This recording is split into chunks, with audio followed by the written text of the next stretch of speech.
नमस्कार, आप देख रहे हैं प्रदेश का नंबर 1 और सबसे भरोसेमंद news channel India news Haryana और मैं हूं आपके साथ आयुष चित्रांश। नशे का बढ़ता चलन चिंता का विषय है। युवा नशे के मकड़जाल में फंसते जा रहे हैं तो फिर तस्कर भी बेखौफ नजर आ रहे हैं। आए दिन कहीं ना कहीं से नशे की खेप के साथ आरोपियों की गिरफ्तारी हो ही जाती है। लिहाजा नशा तस्करों की कमर तोड़ने के लिए सरकार भी एक्शन मोड में है। आरोपियों की धरपकड़ जारी है तो पंचायतों से सहयोग भी लिया जा रहा है। गांव गांव जाकर के जागरूकता अभियान चलाए जा रहे हैं। इसमें नूह, भवानीखेड़ा, झज्जर और बराड़ा की तस्वीरें आपको हम दिखाते हैं।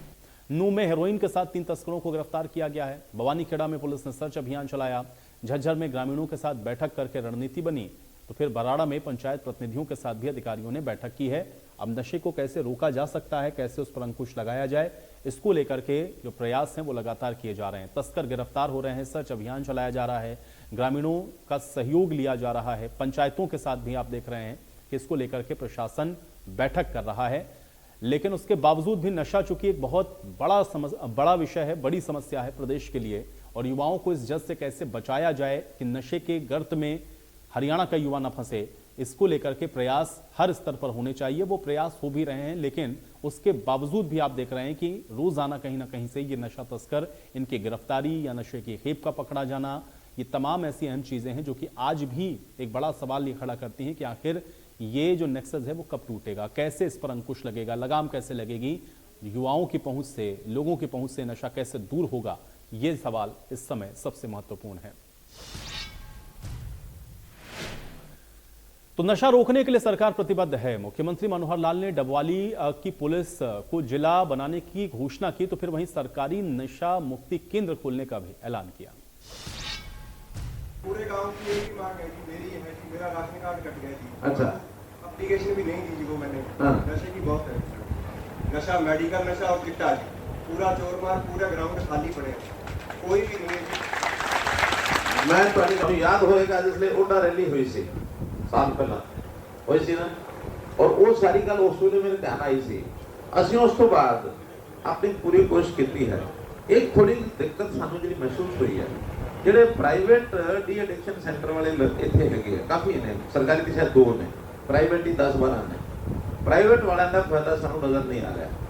ਹੁਣ ਅਸੀਂ ਕੱਲ ਹੀ ਫੈਸਲਾ ਕੀਤਾ ਕਿ ਹੁਣ ਜਿੰਨੇ ਵੀ ਡੀ ਐਡਿਕਸ਼ਨ ਸੈਂਟਰ ਅਸੀਂ ਖੋਲਾਂਗੇ ਉਹ ਸਾਰੇ ਸਰਕਾਰੀ ਖੋਲਾਂਗੇ, ਜਾਂ ਜਿਹੜੇ ਬੰਦੇ अच्छे रसूख वाले, सामाजिक काम करने वाले, धार्मिक काम करने वाले, ਇਹੋ ਜਿਹੇ ਬਹੁਤ ਗੁਰਦੁਆਰੇ ਨੇ, ਬਹੁਤ ਡੇਰੇ ਨੇ, ਬਹੁਤ ਇਹੋ ਜਿਹੇ ਆਸ਼ਰਮ ਨੇ, ਉਹ ਸੰਤ ਕਹਿੰਦੇ ਵੀ ਸਾਨੂੰ ਤੁਸੀਂ ਦਿਓ, ਅਸੀਂ 2-2, 3-3 ਸੈਂਟਰ ਚਲਾ ਕੇ ਆਪਣੀ ਦੇਖ ਰੇਖ ਵਿੱਚ ਇਹਨੂੰ ਦੂਰ ਕਰਾਵਾਂਗੇ। ਮੈਂ ਪਿੱਛੇ 5 ਮਈ ਨੂੰ ਸੰਤ ਸਮਾਜ ਨੂੰ ਬੁਲਾਇਆ ਸੀ, ਉਹਦੇ ਸਾਰੇ ਆਏ ਸੀ, ਸਿੱਖ ਸਮਾਜ ਦੇ ਵੀ ਆਏ ਸੀ, ਹਿੰਦੂਆਂ ਦੇ ਵੀ ਆਏ ਸੀ, ਹੋਰ ਡੇਰਿਆਂ ਦੇ ਵੀ ਸਾਰੇ ਲੋਕ ਆਏ ਸੀ। ਉਹਨਾਂ ਨੇ ਕਿਹਾ ਕੰਮ ਸਾਡੇ ਜ਼ਿੰਮੇ ਲਗਾਓ।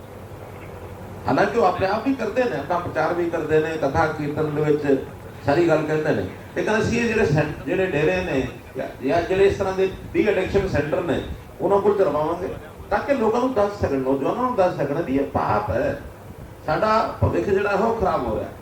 ਨੌਜਵਾਨ ਜਿਹੜਾ ਹੈ ਉਹ ਬਹੁਤ ਡਿਰੇਟ ਹੋ ਰਿਹਾ, ਔਰ ਨੌਜਵਾਨਾਂ ਦਾ ਅਗਰ ਭਵਿੱਖ ਖਰਾਬ ਹੋ ਗਿਆ ਤੇ ਅੱਗੇ ਸਿਸਟਮ ਸਾਰਾ ਹੀ ਵਿਗੜ ਜਾਏਗਾ।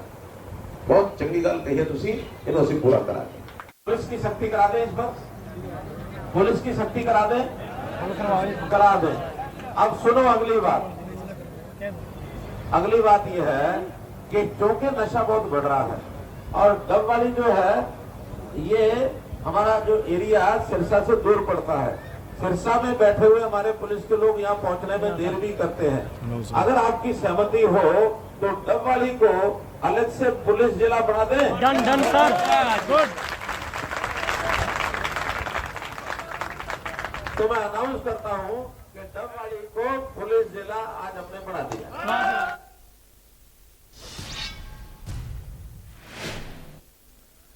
तो वहीं भूपेंद्र हुड्डा ने भी नशे के मुद्दे को लेकर के सरकार के ऊपर निशाना साधते हुए क्या कुछ कहा, आइए आपको सुनवाते हैं। ये मौजूदा सरकार आने के बाद तो नशा बढ़ा है, कंट्रोल नहीं कर रहे हैं। आप देखें वहाँ सिरसा में क्या हुआ। तो युवा जिस तरह से नशे की तरफ जा रहा है सर, और ये 10,000 करोड़ रुपए उसी से रेवेन्यू की बात कर रही है। ऐसा है, युवा को आगे रहे, इसी वास्ते हमने हर गांव में स्टेडियम बनाए थे ताकि युवाओं की सेहत अच्छी रहे, आगे जाए। खेल नीति बनाई थी ताकि उनका इधर उधर ना वो हो, और युवा स्ट्रीमलाइन में रहे और कंस्ट्रक्टिव उसमें लगे। लेकिन ये इनके ना तो स्टेडियम की मरम्मत है, ना खेल नीति है, कोई दूसरी बात ही नहीं है। तो इस वास्ते बेरोजगारी फैल गई, तो इसी वास्ते नशा बढ़ रहा है। और आइए अब आपको ग्राफिक के जरिए भी दिखाते हैं कि 2022 में नशे के खिलाफ आखिर क्या एक्शन लिए गए हैं। तो नशे के खिलाफ क्या एक्शन हुआ है ये आपको बता देते हैं, क्योंकि ये बहुत जरूरी है समझना। एनडीपीएस एक्ट के तहत 3626 मामले, 24 टन मादक पदार्थ जो कि जब्त किया गया, ये कार्रवाई हुई है नशे के खिलाफ। तस्करों के खिलाफ भी लगातार आप देख रहे हैं कि अभियान चलाया जा रहा है। इसमें नशे से जो कमाई की गई है उन संपत्तियों पर बुलडोजर चलाए जा रहे हैं। 31.45 करोड़ की संपत्ति है जिसको अटैच किया गया है। 2021 में 2583 केस ऐसे थे जो कि दर्ज किए गए थे। और अब आप जिले वाइज देखिए, सिरसा में 587, 349, फरीदाबाद में, करनाल में 273 ये दर्ज केस हैं 2022 में। और ये वो केसेस हैं जिस पर आप देख रहे हैं कि जो कार्रवाई है वो की जा रही है। फतेहाबाद में 240 केस दर्ज किए गए। कुरुक्षेत्र के अंदर नशे से संबंधित 220 मामले आए। अब मोबाइल नंबर भी आपको हम दिखा देते हैं। नशे के खिलाफ अगर आप सूचना देना चाहते हैं तो ये मोबाइल नंबर भी जारी किया गया है, टोल फ्री नंबर भी है, लैंडलाइन नंबर भी है। Mobile number 7087089947, toll free number है 180018011314 और लैंडलाइन नंबर है 01733253023। ये नशे के खिलाफ सूचना देने के लिए भी सरकार ने नंबर को जारी किया है। अगर आपके पास कोई सूचना हो तो आप दे सकते हैं नंबर पर। अब देखिए कार्रवाई के लिए क्या किया गया। स्पेशल टास्क फोर्स का गठन किया गया, ये सबसे अहम है। इसमें हरियाणा राज्य नारकोटिक्स कंट्रोल ब्यूरो इसको इसमें शामिल किया गया, जो कि नशे के खिलाफ जो कार्रवाई है वो लगातार की जा रही है। और लगातार प्रयास के बावजूद भी आप देखें कि नशे के खिलाफ जो अंकुश लगाने का प्रयास हो रहा है उसमें गिरफ्तारी भी हो रही है, नशे को बरामद भी किया जा रहा है। लेकिन ये नेक्सस को कैसे तोड़ेंगे, कैसे इसको पूरी तरह से आप खत्म करेंगे प्रदेश के अंदर और कैसे युवा इसके जद से बाहर आएगा, ये सवाल सबसे अहम है। और नशे पर जो अंकुश लगाना है उसके जो प्रयास किए जा रहे हैं वो हम आपको इस समय बता रहे हैं। अब आज की बड़ी बहस के कुछ सवाल हैं, उस पर नजर डालते हैं, उसके बाद आज की इस चर्चा में आगे बढ़ेंगे। आज की बड़ी बहस का पहला सवाल यह है कि नशा बेलगाम है, कैसे इस पर लगाम लगेगी, क्योंकि कार्रवाई के बावजूद आप देख रहे हैं कि नशा लोगों तक पहुंच रहा है। दूसरा सवाल यह है कि कैसे नशे का जो नेक्सस है वो टूटेगा। कई बार हम आपको ये बता चुके हैं कि किस तरीके से संगठित तरीके से एक दूसरे के साथ संपर्क में जो होकर के ये नशा सप्लाई होता है, इस नेक्सस को तोड़ना ही सबसे महत्वपूर्ण है। तीसरा सवाल यह है कि नशा तस्कर आखिर क्यों बेखौफ है, क्योंकि इतनी कार्रवाई हो रही है उसके बावजूद भी नशे की तस्करी अगर हो रही हो तो फिर ये खौफ नशा तस्करों के अंदर क्यों नहीं है। ये सवाल बहुत महत्वपूर्ण है, क्योंकि ये प्रदेश की जनता के हित से सीधा जुड़ा हुआ सवाल है। और नशे से जितना ज्यादा आप बचा सकते हैं आज के युवा को, उतना ही बेहतर भविष्य आप हरियाणा का बना पाएंगे। आज इस महत्वपूर्ण सवाल के साथ आज की चर्चा की शुरुआत करते हैं। सभी मेहमान मेरे साथ जुड़ गए हैं, उनका परिचय आपके साथ करवा देते हैं। सत्यव्रत शास्त्री जी हमारे साथ जुड़ रहे हैं, भारतीय जनता पार्टी के प्रवक्ता हैं। सत्यव्रत शास्त्री जी, बहुत स्वागत है आपका इस चर्चा में। भाग सिंह दमदमा जी हमारे साथ जुड़े हैं, जननायक जनता पार्टी के प्रवक्ता हैं। भाग सिंह दमदमा जी, आपका भी स्वागत है। मनीष खटाना जी हमारे साथ जुड़ रहे हैं, कांग्रेस पार्टी के प्रवक्ता हैं। मनीष खटाना जी, आपका भी स्वागत। रजत पंजेटा जी हमारे साथ जुड़े हैं, इंडियन नेशनल लोकदल के प्रवक्ता हैं। रजत पंजेटा जी, आपका भी स्वागत है। और महाराज सिंह जी हमारे साथ जुड़ रहे हैं, रिटायर्ड एसपी हैं आप। महाराज सिंह जी, आपका भी स्वागत है। शास्त्री जी, आपसे ही मैं चर्चा की शुरुआत करूंगा, क्योंकि एक तरफ तो कार्रवाई है, लगातार हम लोग देख रहे हैं, मैंने बड़े विस्तार पूर्वक दर्शकों को बताया कि आप लोग क्या कर रहे हैं, लेकिन उसके बावजूद भी लगातार अगर नशा सप्लाई हो रहा हो या लोगों तक पहुंच रहा हो तो फिर इसको कैसे आप रोकेंगे, कहां पर कमी है? शास्त्री जी। देखिए चित्रांश जी, ये राजनीतिक मुद्दा कम, प्रशासनिक और सामाजिक मुद्दा ज्यादा है। हम सब आज जो बैठे हैं वो सब राजनीतिक क्षेत्र में और राजनीतिक पार्टियों के प्रवक्ता और उनके कार्यकर्ता हैं।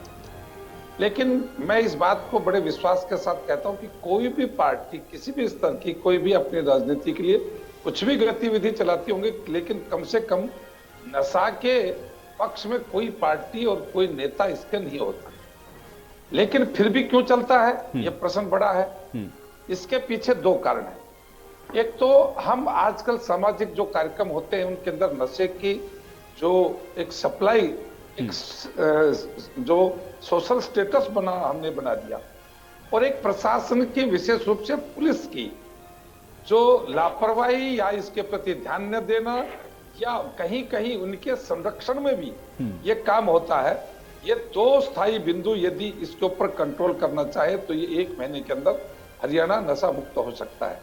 सामाजिक स्तर के ऊपर शादी ब्याहों में जाते हैं तो अलग अलग प्रकार के हुक्कों में अलग अलग प्रकार का तंबाकू नशा किस प्रकार से छोटे छोटे बच्चे मैंने देखा है गांवों के अंदर, वो उन हुक्कों के पास, क्योंकि कोई रोका टोके नहीं होती और कुछ वो सजाई इसलिए रखे हैं कि वो ये हों, और वहां से सॉफ्ट ड्रिंक्स के माध्यम से, हुक्का के माध्यम से ये एक ऐसा जाल लोगों ने फैलाया है कि लोग उनको अपने यहाँ स्थापित करके अपना एक रुतबा साबित करना चाहते हैं। दूसरा, जो सप्लाई चेन है वो किस प्रकार से चलती है, कैसे चलती है, इसके ऊपर बहुत बड़ा नजर पुलिस की होती है।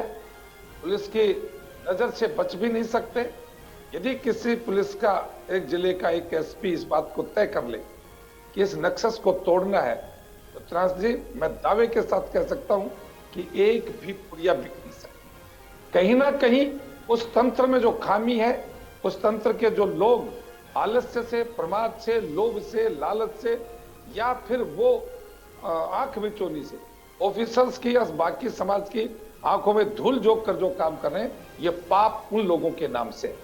इस बढ़ते नशे के कारण से समाज के अंदर ऐसी स्थिति पैदा हो गई है कि जिन बच्चों को बहुत बड़े ऑफिसर बन जाना चाहिए था, बहुत बड़े अच्छे कर्मचारी बन जाना था, अच्छे किसान बन जाना था, आज वो नशे की चपेट में आकर और उन्हीं के घेरेबंदी के अंदर आ गए। इसलिए मैं अपने सभी साथियों से, बेशक आज भारतीय जनता पार्टी शासन सत्ता में है, प्रशासन है, लेकिन बहुत बड़ी जिम्मेवारी समाज के साथ हम सबकी भी बनती है कि जब हम कहीं खड़े होते हैं, कहीं जाते हैं, उन बच्चों नहीं, को ये बात ठीक है। हैं। देखिए, सामाजिक तौर पर तो मुझे लगता है सब एक प्लेटफॉर्म पर हैं, लेकिन एक चीज मैं यहां पर आपसे जानना चाहूंगा। अगर आप ये कह रहे हैं कि प्रशासन के अंदर स्पेशली आपने कहा कि कुछ लोग ऐसे हैं जो कि इन सारी चीजों में कहीं संलिप्त होंगे, या फिर अगर उनके अंदर वो विल पावर नहीं है तो रोक नहीं पा रहे हैं। आपने कहा कि अगर एसपी चाह जाए तो फिर एक पुड़िया भी नहीं बिक सकती। मुझे ये बताइए कि भाई शासन और प्रशासन दोनों की भूमिका बड़ी महत्वपूर्ण है, फिर कैसे इसको हम लोग देखें? अगर प्रशासन सही तरीके से काम नहीं कर रहा है तो क्या शासन का कंट्रोल उसके ऊपर नहीं है? सवाल ये है कि अगर आप प्रशासन के अंदर इस तरह की बातों को कह रहे हैं कि कुछ लोग ऐसे हैं जो अपनी जिम्मेदारी को सही तरीके से नहीं निभा रहे हैं, तो फिर शासन को लेकर के भी सवाल हैं। दोनों एक सिक्के के दोनों पहलू हैं, कैसे इसको आप लोग रोकेंगे? मुझे ये बताइए शास्त्री। वही उसी पर मैं आ रहा था कि शासन राजनेताओं के द्वारा, प्रशासन ऑफिसर्स के द्वारा, समाज के लोगों के द्वारा संचालित होता है। बहुत से ऐसे लोग हैं जिन्होंने इस मुहिम के पीछे खिलाफ एक विजन बनाया और वो ऑफिसर्स ने इसके ऊपर बहुत बड़ा काम किया, बहुत नक्सस को उन्होंने तोड़ने का भी प्रयास किया।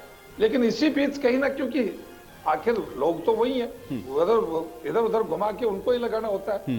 जिसके मन में ये काम के प्रति टीस नहीं है या दर्द नहीं है, उस माँ बाप का जिसका बेटा जवान आज नालायक बनकर गलियों में घूम रहा है, उसका दर्द नहीं महसूस कर सकता, तो उसके लिए कुछ भी नहीं है। मैं अपने जिले के बारे में बताता हूं।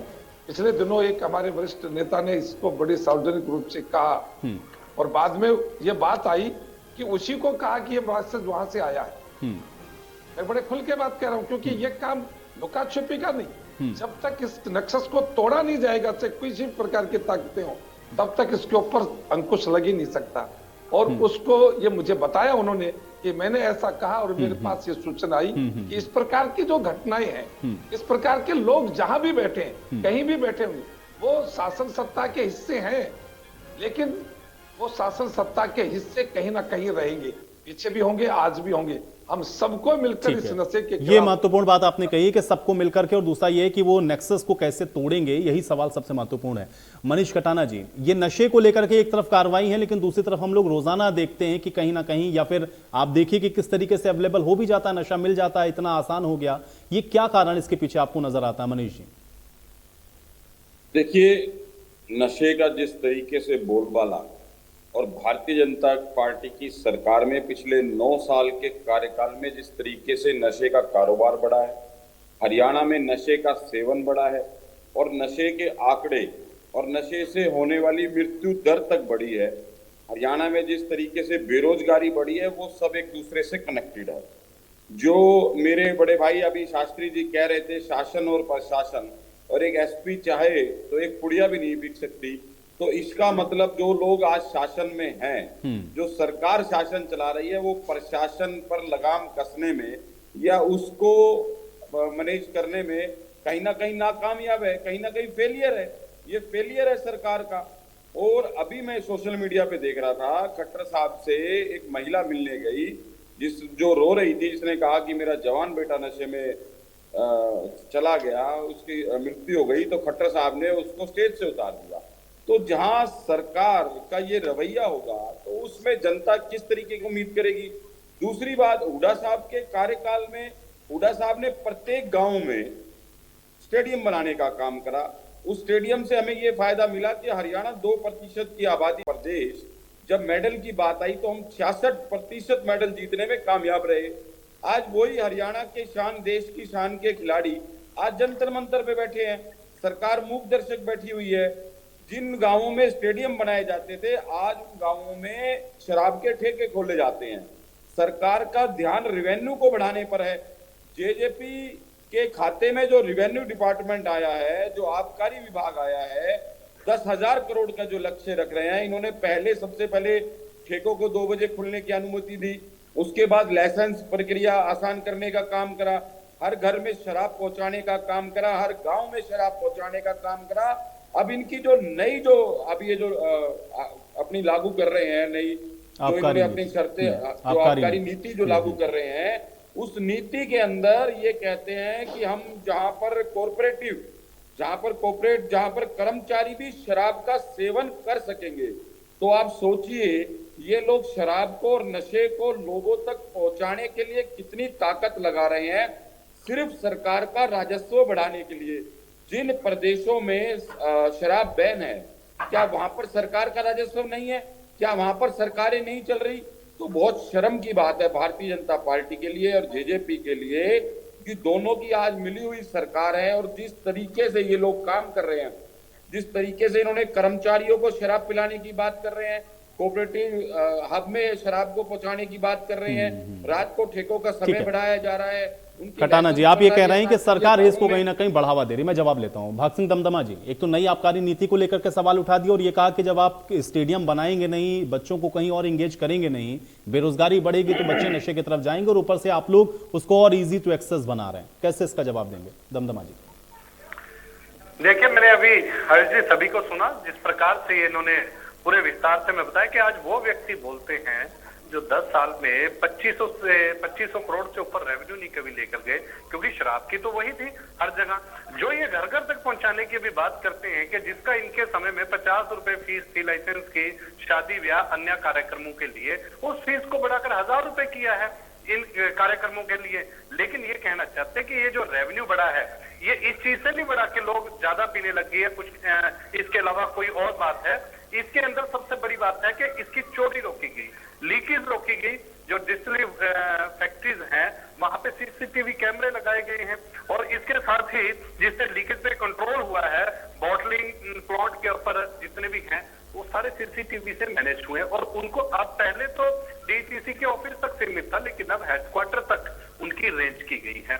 और जितने भी है बॉटल के ऊपर एक मार्का है, जिस प्रकार से लग के, जिस प्रकार से प्रदेश के अंदर 2400 दुकानें हैं लगभग अभी, और 2104 में पॉइंट ऑफ सेल जो उसके ऊपर एक पाया जाता है, वो अनिवार्य कर दिया। तो जब चोरी रुकी, लीकेज रुकी, जो कांग्रेस सरकार में धड़ल्ले से इनके लोग शराब का व्यापार करते थे खुलेआम, उसके ऊपर लगाम लगी है। उसके ऊपर लगाम लगने से हर इंडस्ट्री से कितनी गाड़ी बाहर जा रही है, कितनी डिस्टिलरी से अंदर आ रही, ये सारी चीज मैनेज हो रही है। और जो रेवेन्यू नहीं, रेवेन्यू तो ठीक बात है, देखिए सरकार में आप हैं, रेवेन्यू बढ़ाइए, लेकिन अगर आप इस तरह से लाइसेंस की प्रक्रिया को सरल करेंगे, जैसा खटाना जी कह रहे थे, इजी टू एक्सेस हो जाएगी, ठेके अगर आप लोग ज्यादा खोलेंगे तो फिर लोगों को तो फिर आप लोग और मौका देंगे कि आप जाइए और जाकर के शराब ले लीजिए। आयुष जी, पूरे प्रदेश के अंदर कह रखा है, मैं बार बार इस बात को दोहराता हूँ कि पूरे प्रदेश के अंदर जो ग्रामीण अंचल है, जहाँ की समस्या थी कि पूरे गांव को छोड़ दीजिए, 10% यदि किसी गांव की 1000। चलिए दमदमा जी, मुझे लग रहा है शायद कुछ तकनीकी समस्या हर 5 साल में बहुत से ऐसे आप आरटीआई के, मेरे साथी कटाना सब आरटीआई के माध्यम से पता कर सकते हैं कि कितने गांव में ठेके नहीं खुले। जिन जिन गांव के 10% लोगों ने उसमें सरपंच सहमत हो या ना हो, ये अलग विषय है। यदि उस गांव की 10% आबादी ने लिख के दे दिया कि हमारे गांव के अंदर ठेका नहीं खुलना चाहिए, और वो एक टाइम पीरियड है ऑक्शन से पहले, जब इनकी नीलामी होती है ठेकों की, उससे पहले चला जाता है, तो उस गांव में ठेके नहीं खुले। हमारे भी कई ऐसे क्षेत्र कहते हैं जहाँ पे इस प्रकार की प्रक्रिया नहीं, वो जो प्रदेश के लोग नहीं चाहते उनके वहां पे। चलिए ठीक है, लेकिन दमदमा जी फिर क्या कारण है कि जो नशा है वो पूरी तरह से रुक नहीं पा रहा है? दमदमा जी पीने से नहीं ठीक है, सख्ती से ठीक है भाग सिंह दमदमा जी, फिर क्या कारण है, फिर क्या कारण है दमदमा जी कि ये जो नशा है वो रुक नहीं रहा? माल उठाने निकालने का जो आज आरोप लगाते हैं, जो पूरा राजस्व 2500 करोड़ रुपए एकदम ले आते थे 2014 तक, वो दमदमा जी आप सुन पा रहे हैं? 10,000 करोड़ रुपए भाग सिंह दमदमा जी आप सुन पा रहे हैं मुझे? पहुंच चुका है और 10,000 करोड़ के ऊपर। चलिए दमदमा जी तक शायद मेरी आवाज नहीं पहुंच रही है, मेरी आवाज शायद नहीं पहुंच रही, उनको थोड़ा ऑडियो उनका डाउन करें, उसको सही करें, मैं दोबारा से उनके पास जाऊंगा। मैं पंजेटा जी आपके पास आता हूं। पंजेटा जी, ये बहुत गंभीर विषय है, चूंकि युवाओं को बचाना है नशे से, तो जाहिर बात है कि एक प्लेटफॉर्म पे तो होना चाहिए, लेकिन उसमें भी कमियां हैं, उसकी ओर आप लोग इंगित कर रहे हैं। कारण आप लोगों को क्या नजर आता है, क्यों इस पर अंकुश नहीं लग पा रहा है? देखिए आयुष जी, पहले तो मैं कुछ आंकड़ों को, पहले आपने भी एनसीआरबी का डेटा दिया है और मैं भी कुछ आंकड़े आपके सामने प्रस्तुत करना चाहूंगा। जहां अभी हाल ही में एनसीआरबी के डेटा के हिसाब से 329 जो मौत हुई है वो ड्रग ओवरडोज से हुई है। 33 अभी पिछला भी जो लेटेस्ट आया नहीं है, लेकिन मेरे पास जानकारी आधारित तौर के ऊपर तो वैसे 33 की है, लेकिन ये लगभग 45 के आसपास सिरसा में जो पिछले 1.5 साल में मौत हुई है। और उसके बाद सिरसा के बाद हिसार, फतेहाबाद, रोहतक, अम्बाड़ा, करनाल, कुरुक्षेत्र, पानीपत, सोनीपत, पंचकुला और नूह, इनकी भी जो है वो फिगर्स अवेलेबल हैं। ये देखिए 2-3 बातें हैं यहाँ पे। पहला तो मैं कारण इसको अनएम्प्लॉयमेंट को मानूंगा, मतलब सीधा क्योंकि ड्रग ओवरडोज, अगर ड्रग्स की तरफ बच्चे जा रहे हैं तो अनएम्प्लॉयमेंट एक बहुत बड़ा कारण है। उसके बाद यहाँ भाजपा के प्रवक्ता ने 2-3 बातें करी कि पुलिस की नजर होती है सभी पे, तो आप ये बताइए फिर नजर होती है तो ये कैसे कैंसर की तरह हमारी जो सोसाइटी है जवानी के खून के अंदर मिलता जा रहा है। फिर आपने कहा शासन का फेलियर है, फिर आपने प्रशासन की बात करी, तो अकाउंटेबिलिटी तो तय करनी पड़ेगी, ब्लेम गेम से तो काम चलेगा नहीं। अभी इसका क्या वजह है, क्या कारण है और कैसे इसको खत्म करना है, उसके ऊपर सारी की सारी डिबेट है। तो जो रियल इश्यूज हैं उनसे तो हम भाग नहीं सकते। और आप कह रहे हैं नशा चलता है, मैं कहता हूँ नशा तो चलता है, साथ में सत्ता में जो बैठे लोग हैं उनकी गाड़ियों में ये लोग चलते हैं साथ में। और ये मुद्दा अभय सिंह चौटाला जी ने एक दफा नहीं, गाड़ियों के नंबर, गाड़ियों की पिक्चर्स, उन लोगों की फोटोग्राफ्स समेत विधानसभा के पटल पे रखने का काम कई बारी कर चुके हैं। और कई बारी खासकर सिरसा, फतेहाबाद, इस साइड जितना ये नशे का कारोबार है, नशे का कारोबार कौन कर रहे हैं, ये मुद्दा बहुत बारी गंभीरता से विधानसभा के पटल पे उठाया गया। और गुड़गांव का भी उन्होंने कई बारी पिलर नंबर के साथ जी। और उन जगहों का, मेट्रोज का, कहाँ पे कौन सी मेट्रो पे कौन किस वक्त। और आयुष जी आपके साथ, आपको तो ध्यान ही है, सारी हमारी बहुत बारी डिबेट्स हो चुकी है। हमने जब चर्चा एक बारी की थी, जो स्कूल में बच्चों तक पहुंच रहा है, जी। तो ये जो स्कूल्स में इतनी छोटी उम्र के अंदर शराब की बात नहीं है, मतलब अगर प्रदेश में शराबी बढ़ गए हैं, देखिए रेवेन्यू तो सरकार सभी का एक होता ही है टारगेट, लेकिन वो रेवेन्यू कैसे कमाया जा रहा है, उसमें सोसाइटी पे क्या नुकसान हो रहा है। अगर गांव में ठेका बंद हो गया तो 2 गांव के बीच में खुल गया, फिर उसको आप कैसे करेंगे कि चलो आपने गांव से हटा दिया, लेकिन जिसने ले लिया वो 2 गांव के बीच में जाके रहने लगा, ठेकों की संख्या भी बढ़ी है। उसके बाद निश्चित तौर पे कंजम्पशन ज्यादा हुई है, तभी तो हुई। और लीकेजेस रोकना, इसके ऊपर डिबेट को मैं घुमाना नहीं चाहता, लेकिन बहुत तरीके होते हैं फैक्ट्री वालों के पास, कब ये बंद कर देते हैं सीसीटीवी कैमरा। विधानसभा में तो 2 बार ये बोला गया था, अभी होने हैं फ्लो मीटर उनके ऊपर।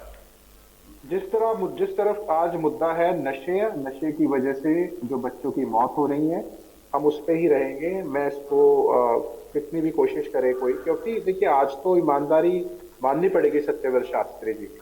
आज उनमें मैं चाह के भी कोई कमी नहीं निकाल सकता, क्योंकि उन्होंने सीधा बताया कि अगर चाहे पुलिस तो एक पुड़ी नहीं बिक सकती।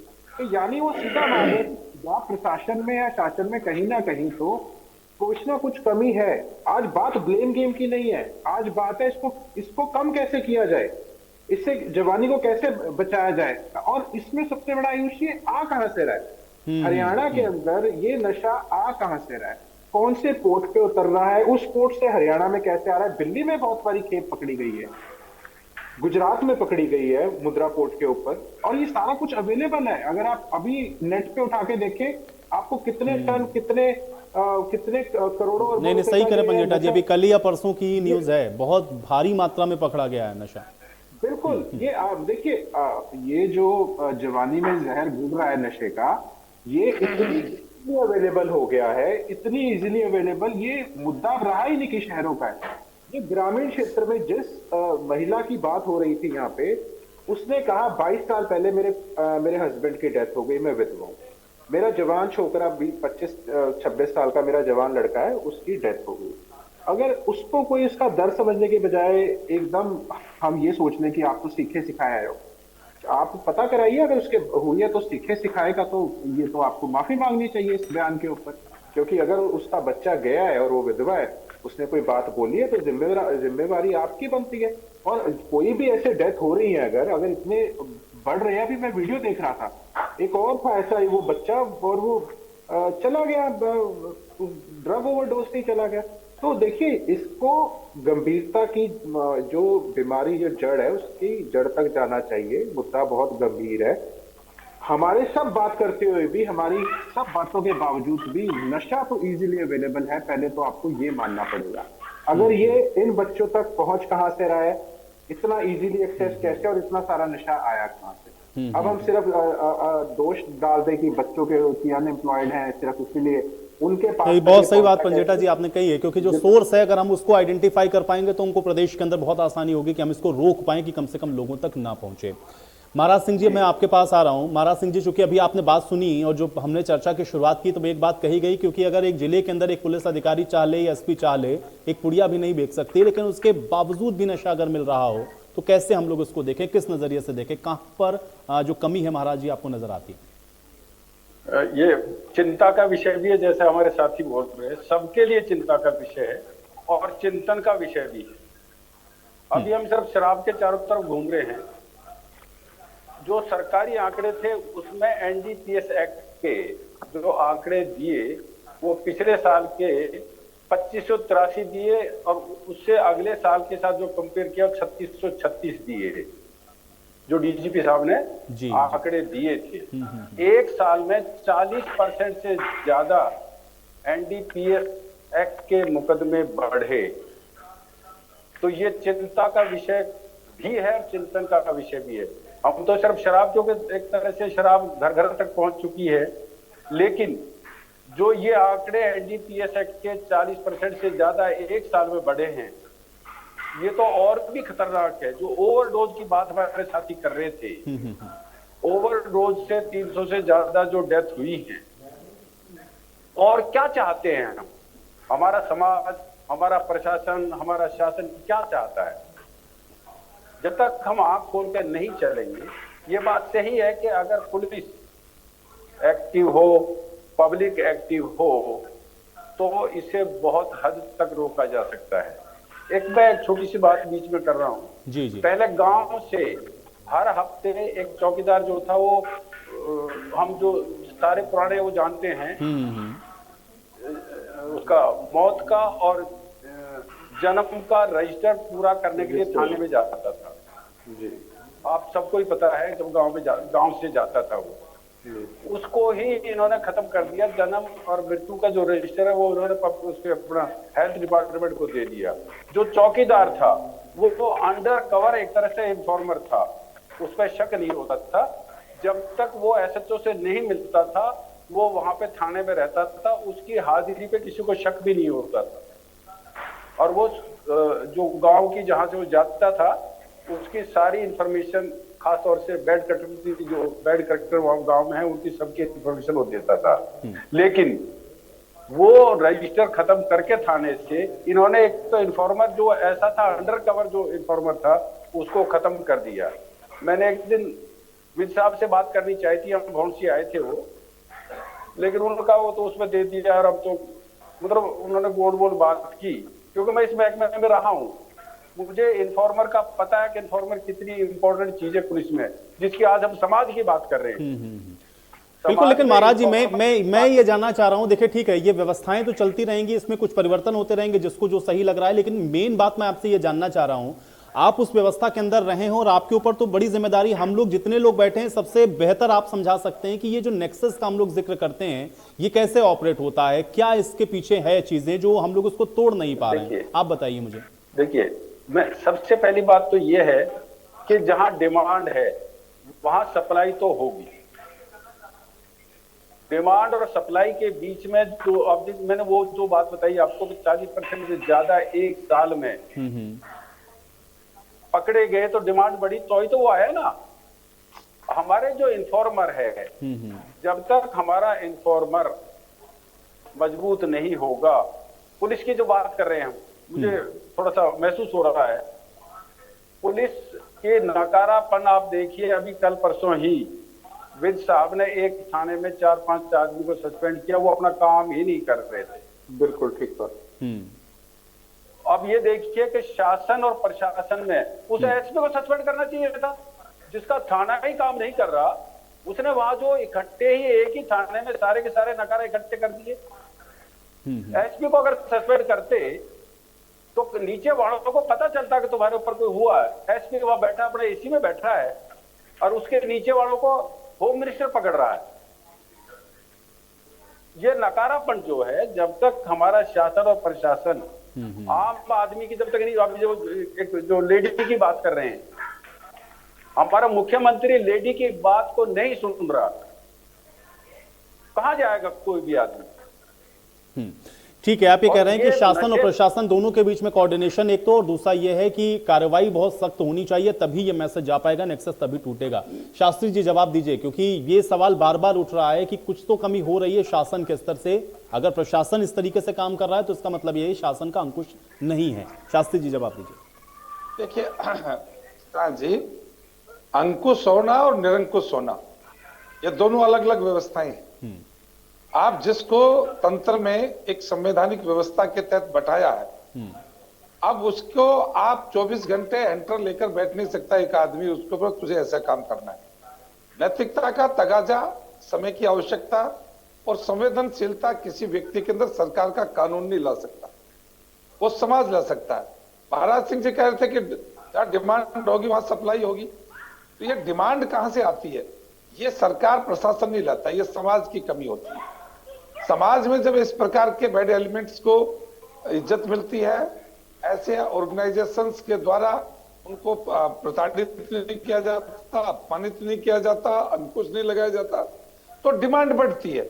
और डिमांड बढ़ती है तो ये कहते हैं कि सप्लाई बढ़ेगी, तो सप्लाई बढ़ेगी तो डिमांड करना या डिमांड होना एक पक्ष का काम है, और सप्लाई रोकना, सप्लाई जाना ये एक का काम है। ये दोनों एक आदमी काम नहीं कर रहा। डिमांड बढ़ रही है समाज के नकारापन से, समाज में ठीक लोगों के व्यवहार के और टोका टोकी के अभाव में, लेकिन सप्लाई चेन जो है वहां तक पहुंचने में वो पुलिस का माध्यम बनती है।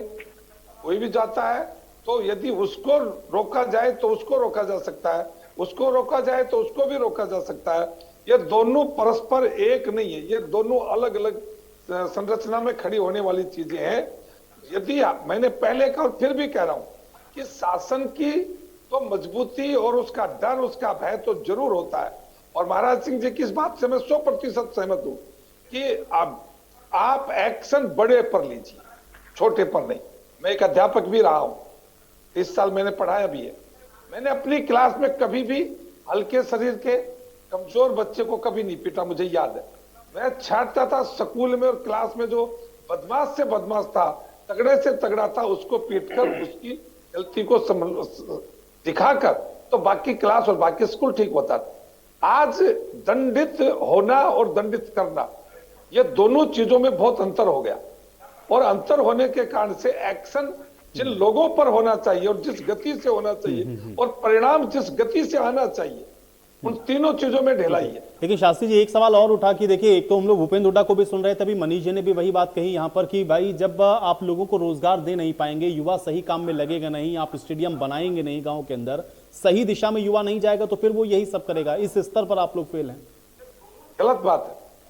मैं इस पर आता और मैं मजेटा जी से भी कि बेरोजगारी उसके अंदर कारण है, और राजनीतिक मैं कोई बयान नहीं कर रहा, लेकिन मैं उनकी बात को इस बात को स्वीकार नहीं कर रहा कि बेरोजगारी नशा बढ़ा रही है।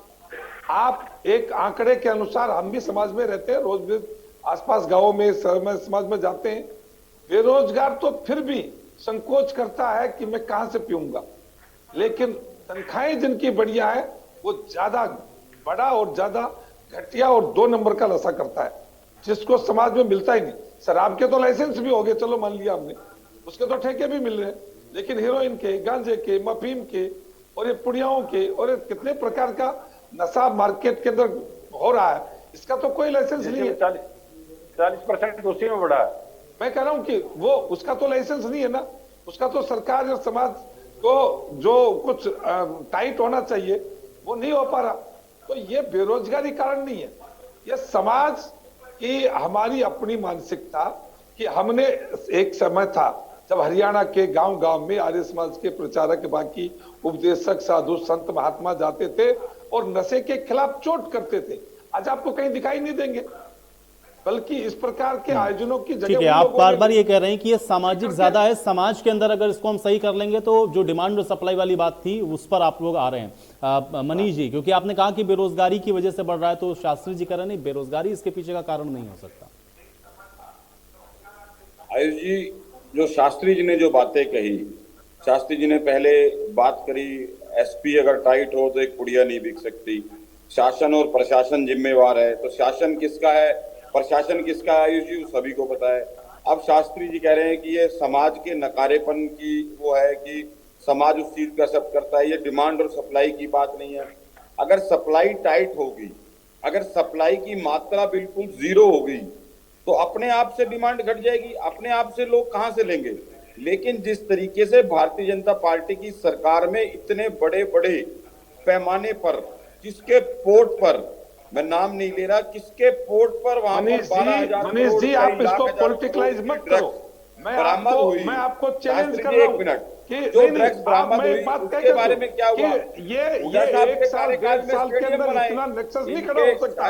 इस पर पिछली सरकारों ने काम ही नहीं किया। उसके मैं आंकड़े देने लगूंगा मनीष जी। आंकड़े बीजेपी के पास बड़े अच्छे हैं, तो ये बात आगे बढ़ेगी। ये आंकड़ों की बात है। शास्त्री जी 1 मिनट, हुड्डा साहब के कार्यकाल में स्टेडियम बने गांव में, खिलाड़ियों की तो ठेके बंद हो गए थे क्या? ठेके बंद हुए थे क्या?